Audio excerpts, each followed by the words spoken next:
Are you nervous on a first date when you're sitting across from a lady that you're really excited about? Do you feel the sense of unease? Do you feel yourself reaching for her approval or her validation? Today, I'm going to give you some practical tips that you can use while you're on the date to reduce nervousness and to come across more confident, to drastically increase the probability that you will have a successful first date. Number one, learn to dissociate from the nervous part within you. You are not nervous. There is a part within you that's nervous at that point in time.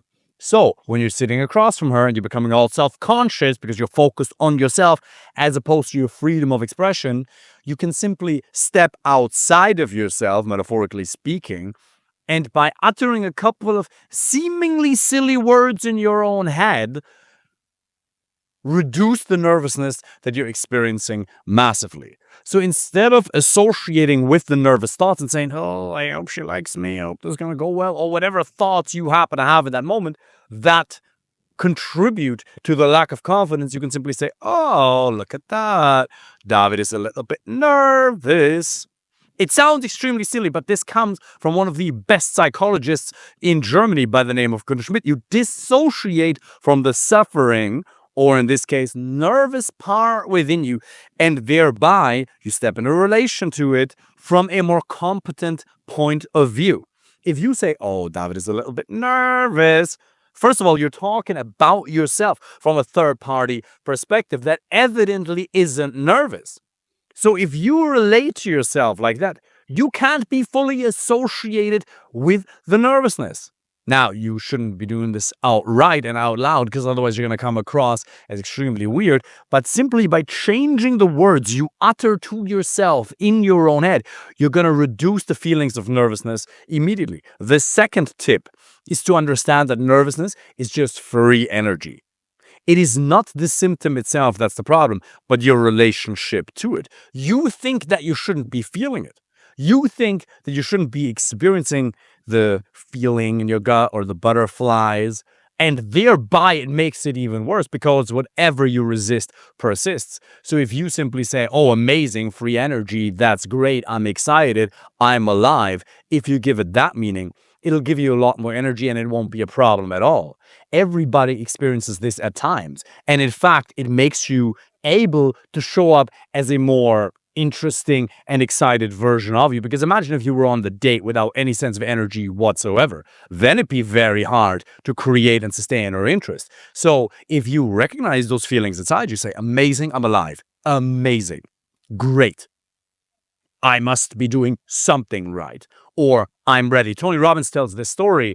I'm not sure if it was Serena Williams or some other tennis player who every time before they go on the court, they feel their palms sweating, they feel the butterflies in their stomach, they feel their heart beating faster, their breath going faster, and they say, hey, that's the sign that I'm ready. Simply by giving the sensation of nervousness a different meaning, you thereby reduce the negative impact. That literally comes from Gunnar Schmidt, one of Germany's best psychologists. It is not the symptom, the nervousness, the anxiety, whatever it is, but your relationship to it. Gunnar Schmidt tells the story that there's these two friends that he has, a father and a son. And unfortunately, every 3 to 4 months, they experience panic attacks. And he feels quite sorry for them. But on the other hand, he really doesn't. Because they go bungee jumping and they actually enjoy it. It's a voluntarily induced state of fear. Fear is not the problem. Fear is free energy. Stress is free energy. You know that you've been able to act extremely productively in the past if you were driven by that stress. Now, it can reach a point of diminishing returns, a threshold where you just feel completely demobilized, absolutely, obviously, and there's more tools to reduce fear. We'll talk about some of them here today, and if you want to learn more about that, apply for a free call, for a free initial consultation call. But in essence, understand that this nervousness is not a problem. It's a sign that you're alive, baby. There is no problem with it. So just say, oh, free energy. Amazing. Yeah, but what if she notices it? Who cares? She's nervous as well. Do you think that you're the only one who's nervous? She's on a date with somebody that she might be able to picture a future with. If you think women are nervous, you're delusional. They might look all cool and suave from the outside, but they're equally nervous. And by the way, you can also learn to reduce that nervousness in a variety of other ways by writing down 20 reasons as to why it would be the greatest gift on earth for the right woman to be in a relationship with you, to be married to you, to have a family with you. This grounds you in your own sense of identity and value as a man. Write down who you are, where you're going, and what type of a lady you'd like to have by your side. Surround yourself with quality male friends. Assume conscious control of what you focus on, your inner dialogue, and your physiology. There's plenty of tools that can reduce nervousness to a level where you don't even feel it anymore. Because yes, obviously you want to get to a point where it's just easygoing and flowing, but at the same time, when the nervousness comes up, enjoy it. Because another super valuable perspective to assume is this. At some point, if you're lucky, there'll come a time where you're 95 years of age, your body's all old and wrinkly, you haven't had an erection in 17 years, and you will look back on your life. And then you can ask yourself, did I play full out or did I hold back? At that point in time, when you're 97 years of age, if you're lucky and you're lying in the hospital bed and you're dying of whatever disease, you wish you could experience those sensations of nervousness or aliveness again, because it's actually a gift.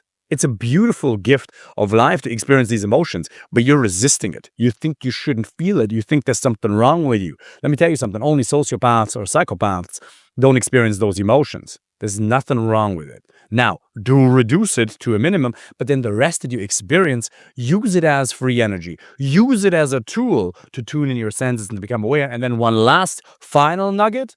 You become very self-conscious and nervous if you are focused on yourself. If you turn your attention outward onto the situation, onto her, well, then you're not obsessing with yourself. Tony Robbins says there's a lot of science that seems to back that up.